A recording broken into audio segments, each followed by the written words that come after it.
All right. So yeah, going back to the Ayer cut. So yes, we had 2 campaign events. So shout out to the Cell Movement for warming us up, because that's what they did, because they were reached out by a third party, and they said this on the public on their space. So this is nothing new, guys. They were said that they were reached out by, and again, I can't neither confirm or deny this. I don't know if it's true or not. So I gotta be objective there, but I'm gonna believe Skyly when they tell me, yeah, they were reached out to someone, because they have been reached out in the past before by other people. So I am going to believe it. Okay. But I have to be objective as well. Okay.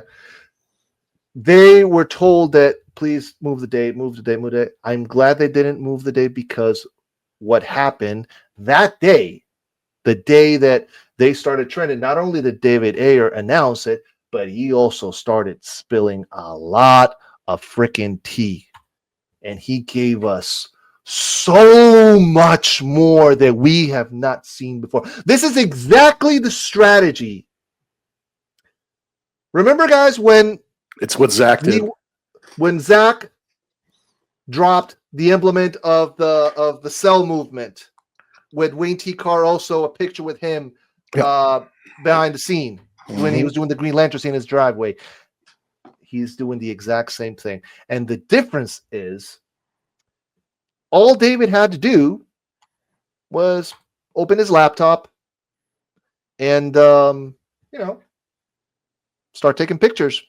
Boop, boop, boop, boop. And we got so much, dude. So much. All right, hold on. Let me just... All right, right there. We got storyboards. Like, the man fed us. The man gave us ammunition to keep the conversation going. That's what this is all about, guys. It's keeping the conversation going. Look how beautiful this looks. In a way, you could say he does what Superman did and inspires hope. He inspired hope in the fandom again to get this shit, to keep campaigning for this, man. So shout out to David Ayer, because it's cool that he did that picture too, that storyboard. Corey, do you remember Steve Kassan when he was on our show? Yes. And he was telling Steve Kassan he's a member in this community as well, and he did that scene. He was one of the soldiers. Yep. And just that was really cool, just kind of hearing his experience and how David Ayer runs the set. And like the dude doesn't get enough credit. I think David wears a lot of emotions on his shoulders, and rightfully so, because it had to hurt to know that the studio chopped up his movie with a trailer company and threw out the crap that they did. And you know what? Here's the amazing thing about David Ayer. His film was still so good that even when they chopped it up, I would rather watch the 2016 than the piece of shit that we got in what was it, 2022? Yeah. Like there was another Suicide Squad movie. Sadly. We don't talk about that. None of this. By the way, did Mikey say David Ayer needed permission to do stuff like this since WB technically owns the Ayer cut? Zach did it too, though, right? Like, what are they going to do? What are they going to do? They're going to go after the guy who makes movies for them? Like, in all honesty, if go ahead and do it, go ahead and sue David Ayer. Not only would the community go fund him to the point where he would pay it back, but you would piss off the fans so much. Exactly. The demand, it would be just like what happened with Zach. Elmo, they would be trying to promote Elmo. They'd be trying to promote other Warner Brothers. And it's funny because I've always said that aggressiveness from the fan base needs to come back. Yes, okay, like it needs to come. That's what did it. Zach even admitted it. He said the fact that people were writing "fuck Elmo," release the Snyder cut. Like that's what pushed them over the edge. They had to do something. If we want this shit, we gotta be aggressive again, man. Yeah. We gotta fight. I mean, definitely not the crazy toxicity portion of that. No, but you know what? I'm right there with fuck Elmo, release the Ayer cut. Like I'm right there now. I'm there now. So now one of the good things also that what we as a fandom and as a community have done, we've learned from our mistakes because we've had so many campaigns already. We've had release the Snyder cut, restore the Snyderverse. We got Cell, we got the Ayer cut, like the Batfleck. We've learned what works and what doesn't work. And mind you, like one of the facts that I know that Sky and Leon got a lot of shit. Oh, the ROEs, guys, the ROEs work because if they hadn't put those ROEs in place, Snyder vs. Unveiled would have died a long time ago. It wouldn't have trended. It would have done nothing. Yeah. Because what they were trying to do, and I didn't see it at first, but then later in time, like, oh shit, actually, they have a point.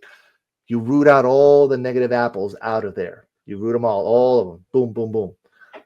And that's why when we trended the day when Winty Carr released the implement, viral. Same thing here. And we even got, and that was just only 2. It was the implement and 1 picture. Right here, we got a whole fucking buffet of content. What else we got here? Let's see. Between takes. It's amazing, man. It's just right here. Oh yeah, with Diablo. Right there, like literally the laptop open. Okay, play picture. See, and I hear that final scene with him was different in Ayer's cut. I heard he actually survives in Ayer's cut. He doesn't die. He does. Yeah. So that would have been real interesting. Yep. I know, Curly. We got it. Don't worry. Curly, come on, Curly. Wayne's the best, pull that man. picture again, Curly. Don't make me pull that picture. Twinkle Toes over there. That's Curly's new nickname, Twinkle Toes. Twinkle Toes. Dude, I'm David Ayer. Thank you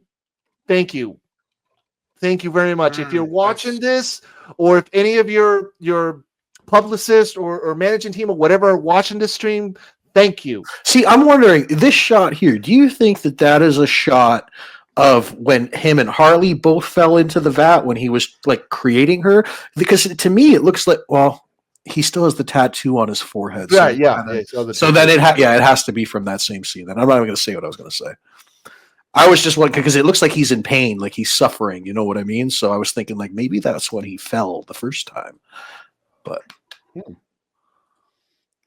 when I posted the video calling out Guns Efron, I was holding back. I wanted to say so many harsh things, but I didn't let it. Yeah, I know. Like Callie, like listen, some people we like, you can spot a bot, you know, because you see the name and you see fucking numbers. That's a bot. Yeah, it's like not only that, but just go look at their like tweets, right? Like if they got the tweets, their history, how long have they been, how many followers, how many postings.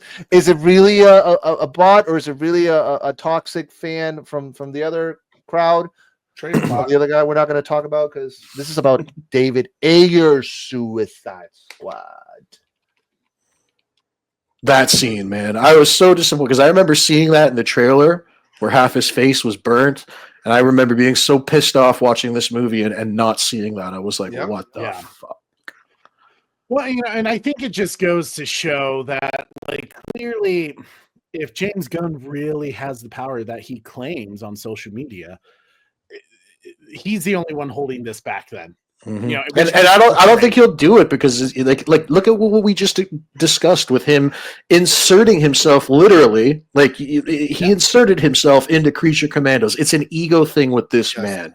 It is a huge ego thing with this man, and he does not want these other projects to potentially outshine whatever it is he's deciding to do now. Yeah. That's what this is all about. Exactly. And the fact that like, the last few years, it could have been easily done. There wasn't really any DC content coming out. We had Joker this year. That's it. But even right now, like with the failure of Joker, don't you think this is the time to like give people another version of that character that, you know, could potentially, you know, bring back the value to him, you know what I mean? Because what they did with Joker was, I'm sorry, but they devalued the brand of Joker. We need to pick him back up now. What better way to do that than to release this? Especially, I mean, we all heard who was the actor that got to watch the Ayer cut? There was an actor in the Will Rollins. Will Rollins. Yeah, he did a stream with Skywalker. Yes, and he talked about the performance from Jared Leto. You know, like this is something that needs to be seen. And It needs to be given to the fans. We've been asking for this for so long. Right now is the perfect time. Like I said, with what happened with Joker 2, we need to kick up the brand again. We got to invest back into this character. We got to do right by the fan base. What better way to do it than by releasing this? I don't know what WB's thinking. And it's funny because this story was about Harley. This was Carly's emancipation from the Joker, not the Birds of Prey. Yeah. This was the emancipation. This is where she finally rids himself from the toxic relationship that she's had with the Joker. Yeah, not And the yes, okay. weird shipping that people were doing with them. I Like the want a fact that people relationship came like out of Joker the trailer cut movie going like, Mm. I want a relationship like Harley and Joker. And I get it. Okay, Shut Margot didn't get along with Jared. Okay, fine, whatever. Get over it. Perfect. That's good that they didn't get along. That helps the character. Do your job, act, perform, and when the show's done, walk away. No big deal. Yeah. But this was art. This was a beautiful story because yes, shit happens in life.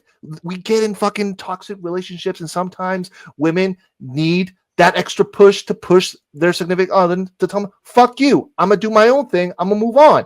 And they thrive. This shit happens in life. Why deny this? Oh, because they wanted a fucking comedy. That's why. Don't want no beef. They wanted that Deadpool money, and the sad thing is they probably would have got that Deadpool money had they just left the fucking film alone. Yeah. You know? And this is David Ayer's wife, Hannah. And she posted this one, City of Gotham, Public Health Services. Mm. So this is the official. So pretty much this is the official logo of Arkham Asylum. Mm. Like, dude, there was so much, man. I mean, oh, this is so. Yeah. It hurts. And I Just think give us the fucking movie.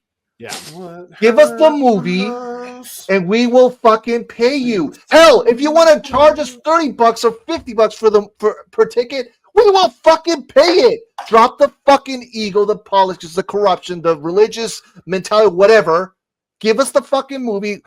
Charge us a premium. We'll pay it gladly and watch it 3-4 times gladly because this is what we want. Phil's getting angry. Dude, I'm exhausted of all these fucking dude. Read the book. Read the book. I'm getting so much info from that literature. I'm like, oh my fucking god, that's why my blood is boiling because it's disgusting. It's at the point that this is fucking disgusting. You know. What other thing we got here? Oh, okay. And this one's from Cali. Shout out to Sal Cali. He just shared this. Yeah, South Cali. Can you zoom it? It's hard.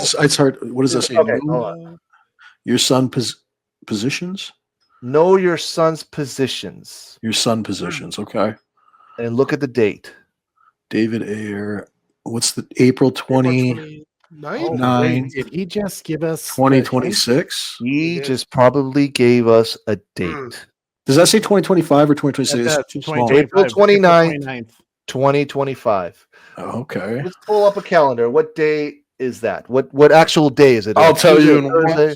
I'll tell you in 1 second here.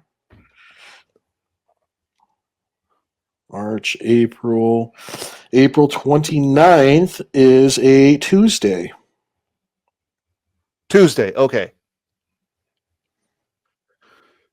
I mean, it's a great way for Warner Brothers to try. I mean, because here's the truth, and this is the part that sucks. Most likely, however they release the Ayer cut, Warner Brothers and more importantly, DC Studios is going to do their damnedest to make it as unsuccessful as possible, or to look as unsuccessful as possible. Well, they tried it with the Snyder cut, right? And that's the thing. The fandom will make it a success. We will promote. I've always said this. You guys don't need to David Ayer, if you're listening to this, you want to come to our podcast and the Bad Channel and promote your cut, open invitation here, right now. I've always said this, okay?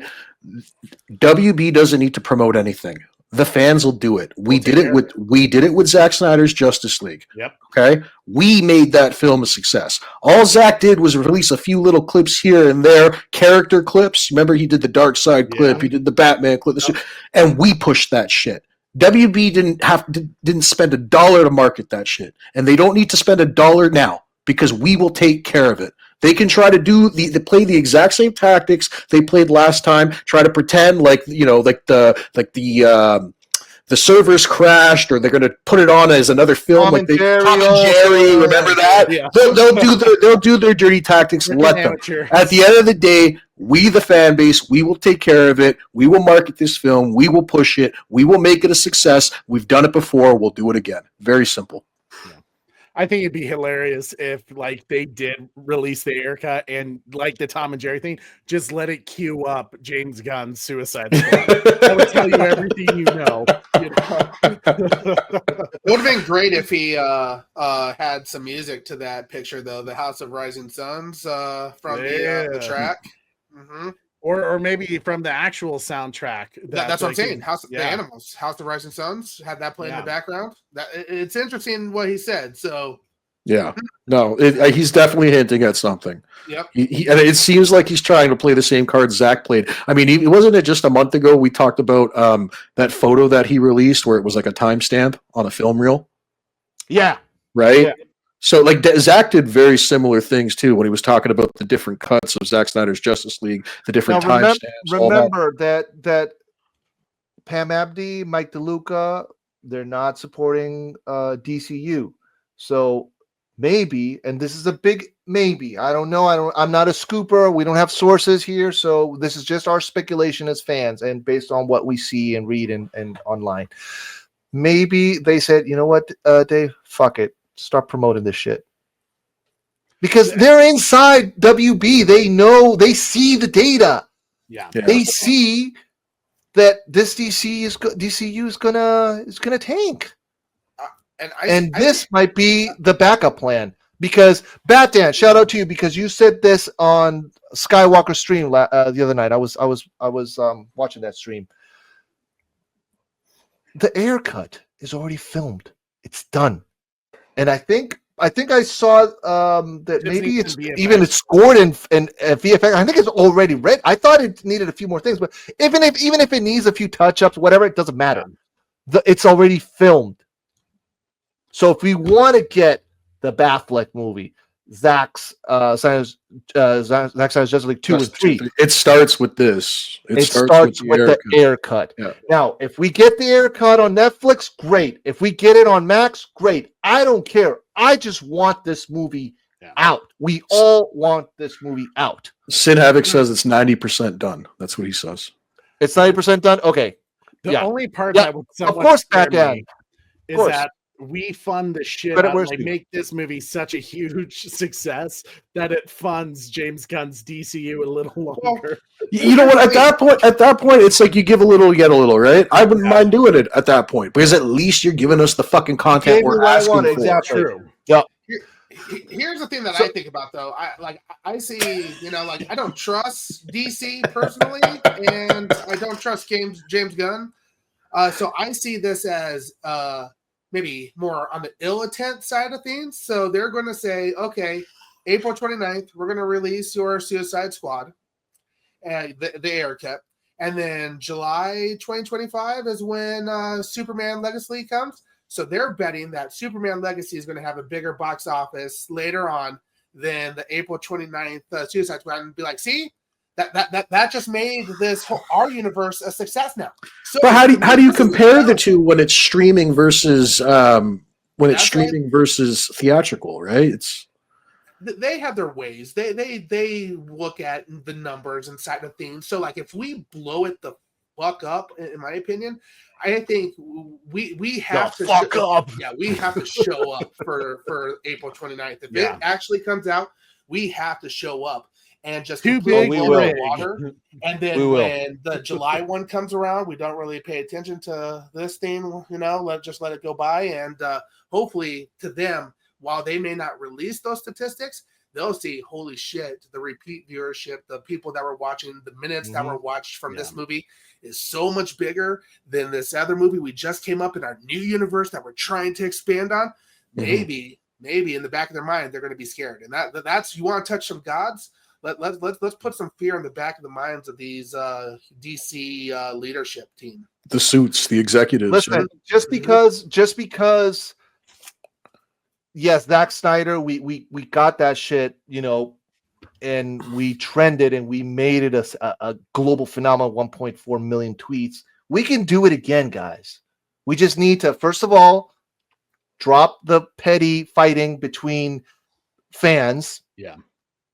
Stick to the mission, which is get the Ayer cut release. It doesn't matter where it goes. Doesn't matter. Yeah. What matters is that it gets released. And if it gets released, we'll get Ben Affleck back. We're going to see Ben Affleck. He's already in this movie. So we have to keep going, guys. We have Listen, to keep pushing it. I think there's a reason why Ben Affleck didn't give details about his movie when he was at Full Circle. I mean, he was asked questions and he refused to answer certain things. Yeah. He did that for a reason, because there is still a chance, guys. But like Phil said, it all starts here. We can't get anything else until this comes out, because it's 90% done. It's 90% done. Listen, the Snyder cut was a statement. Like, listen, and it was a big fuck you to Warner Brothers, Warner Media at the time, because you messed up with a man's vision and pretty much blew it in your fucking face, and it's still blowing it in your face. And now the next one is this one. It might not, and I'm being upfront here, it might not be the grandioso movie that Zack Snyder's Justice League was, but David Ayer is a fucking good director as well. The man has done great movies. Fury. He wrote fucking Training Day, End of Days. Like, the man can. He might not be at level Zack Snyder, but the man can pull weight. So, and not only that, but like, this is the connecting tissue to Zack Snyder's Justice League. This is the missing element of the story. This connects right into that, guys. Like, you want that nightmare scene to make sense? Let's see what happened with Batman and Harley and Joker in this version of the movie.